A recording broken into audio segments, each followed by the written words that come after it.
สวัสดีครับยินดีต้อนรับเข้าสู่ Hit Team Channel นะครับวันนี้นะครับผมจะมาพูดถึงนะครับเทมเพลตซีรีส์นะครับตัวใหม่ล่าสุดในปี 2022 นะครับของทาง Hit Team ของเรานะครับโดยที่วันนี้นะครับผมจะพูดถึงเทมเพลตนะครับที่มีชื่อว่า Minimal นะครับต้องบอกว่า Minimal เนี่ยนะครับเป็นเทมเพลตซีรีส์ล่าสุดนะครับที่ผมได้ทำออกมาซึ่งนะครับเจ้าตัว Minimal นี้นะครับทำออกมาใช้สำหรับจูมล่า4เป็นหลักนะครับดังนั้นคนที่กำลังมองหานะครับเทมเพลตที่จะใช้สำหรับการใช้งานกับจูมล่า4มินิมอลนะครับจะสามารถใช้งานได้ดีกับจูมล่า4อยู่แล้วนะครับจึงหมดกังวลในเรื่องของการเปลี่ยนเวอร์ชันนะครับหรือว่าการใช้งานในจูมล่า4ได้เลยนะครับแล้วทีนี้นะครับผมก็จะมาพูดถึงนะครับแนะนำในเรื่องของเทมเพลตมินิมอลให้เพื่อนๆได้ทราบกันนะครับโดยที่เจ้ามินิมอลนี้นะครับก็จะทำออกมาทั้งหมดด้วยกัน7สไตล์ด้วยกันนะครับนั่นหมายความว่าโดยเบื้องต้นเนี่ยนะครับผมใช้เจ้าเทมเพลตซีรีส์มินิมอลนะครับสร้างรูปแบบนะครับโดยการแบ่งออกเป็นนะครับตัวอย่างให้กับเพื่อนๆได้ชมเนี่ยทั้งหมด7เทมเพลตด้วยกันนะครับโดยที่แต่ละเทมเพลตก็จะมีการปรับเปลี่ยนในเรื่องของ default นะครับค่าเริ่มต้นแต่ละเทมเพลตที่แตกต่างกันดังนั้นก็จะทำให้เพื่อนๆหรือว่าลูกค้านะครับที่สนใจสามารถที่จะเลือกนะครับรูปแบบของตัวเทมเพลตแต่ละอันตามที่เราต้องการนำไปใช้ได้เลยนะดังนั้นเราก็จะสามารถปรับเปลี่ยนนะครับแล้วก็ทำให้เจ้าตัวทีมหรือว่าตัวเว็บไซต์ของเราเนี่ยเปลี่ยนไปเป็นสีที่เราต้องการนะครับหรือว่าเปลี่ยนไปเป็นฟอนต์ที่เราต้องการได้ง่ายๆนะครับอีกเรื่องหนึ่งนะครับที่เป็นข้อดีของเทมเพลตมินิมอลก็คือว่าในเทมเพลตมินิมอลนี้นะครับก็จะมีออปชันนะครับที่สามารถนะครับปรับถึงในส่วนของตัวที่เป็นในเรื่องคอนเทนต์ได้ด้วยนั่นหมายความว่าเพื่อนๆหลายคนที่ใช้งานในส่วนของคอนเทนต์เนี่ยอาจจะเคยประสบปัญหาในเรื่องของการจัดรูปแบบการจัดเรียง Category Box นะครับการจัดเรียง Category List หรือแม้กระทั่งในส่วนของตัวที่เป็น Article นะครับในส่วนที่เป็นชื่อนะครับของตัวไตเติลต่างๆที่มีขนาดที่มีความแตกต่างกันนะครับเราจะไม่ต้องกังวลเหมือนเทมเพลตก่อนหน้านี้ที่เมื่อเรากำหนดค่า default ของพวก hashtag นะครับ h1 h2 ไปแล้วเนี่ยมันจะถูกนำมาใช้กับตัวที่เป็นไตเติลของ article ด้วยทำให้ขนาดเนี่ยมันก็จะมีขนาดที่ใหญ่เกินไปหรืออาจจะเล็กเกินไปในบางส่วนได้แต่ว่าเทมเพลตมินิมอลเนี่ยมีการเพิ่มในเรื่องของการปรับขนาดเฉพาะในเรื่องของการแสดงผล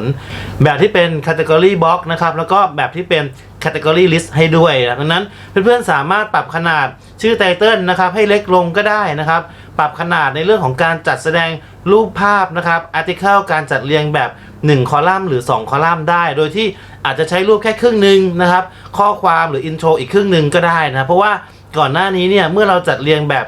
1คอลัมน์เนี่ยตัวรูปภาพมันก็จะใหญ่มากถูกไหมครับแต่ว่าเราไม่สามารถปรับขนาดในเรื่องของตัวที่เป็นรูปภาพให้แสดงแค่ 50% แบบนี้เราก็จะปรับไม่ได้แต่ว่าตัวเทมเพลตของตัวที่เป็นมินิมอลเนี่ยสามารถปรับขนาดนะครับแสดงผลในเรื่องของรูปเนี่ยให้สามารถแสดงแค่ครึ่งหนึ่งเพื่อจะดึงตัวคอนเทนต์ออกมาแสดงอีกครึ่งหนึ่งได้ดังนั้นตัวนี้ก็จะมีความละเอียดในเรื่องของการจัดการในส่วนนี้นะครับรวมถึงนะครับในเรื่องของการปรับ CSS แบบกำหนดเองเนี่ยผมก็ได้มีการแยกนะครับในส่วนแต่ละตำแหน่งออกจากกันทำให้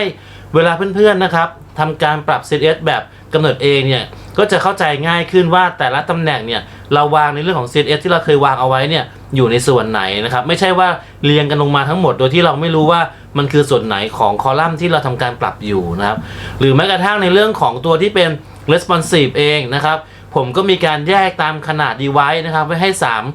ประเภทด้วยกันนะครับซึ่งจะทำให้เพื่อนๆสามารถปรับขนาดการแสดงผลสำหรับ device นะครับที่มีขนาดที่แตกต่างกันเนี่ยได้ละเอียดมากยิ่งขึ้นนะครับก็ถือว่าเป็นเทมเพลตตัวหนึ่งนะครับที่ผม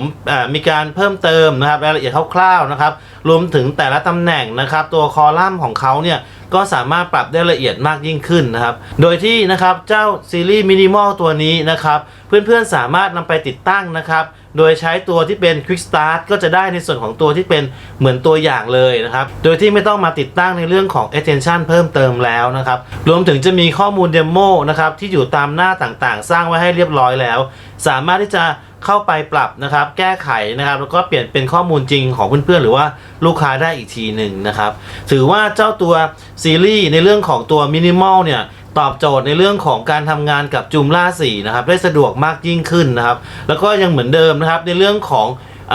ฟอนต์นะครับเราก็ยังใช้ ฟอนต์สำหรับตัว Google ได้นะครับการปรับFavicon ก็ทำได้นะครับปรับสีภาพพื้นหลังอันนี้ก็จะละเอียดมากขึ้นนะ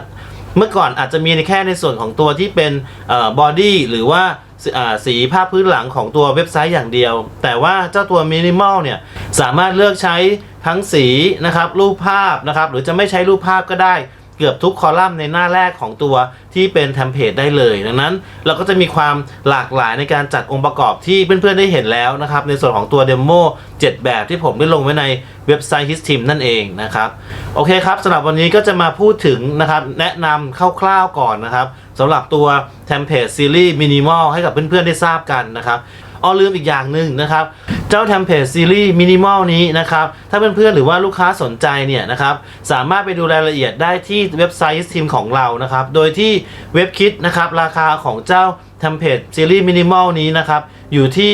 999 บาทเท่านั้นนะครับสามารถที่จะสั่งซื้อเว็บคิดนะครับนำไปติดตั้งนะครับถ้าเป็นเว็บใหม่ก็จะสามารถได้เหมือนอย่างตัวอย่างเลยนะครับหรือจะไปใช้กับเว็บเก่านะครับก็สามารถใช้ไฟล์เทมเพลตติดตั้งได้นะครับแต่ว่าก็ต้องติดตั้งในเรื่องของ extension นะครับส่วนเสริมอื่นๆเพิ่มเติมตามรายการที่เราแจ้งไว้ใน PDF ไฟล์หรือว่า document ให้ด้วยนะครับโอเคครับสำหรับวันนี้ก็คงมีเพียงเท่านี้ขอบคุณที่ติดตามกันมาตลอดนะครับผมสวัสดีครับ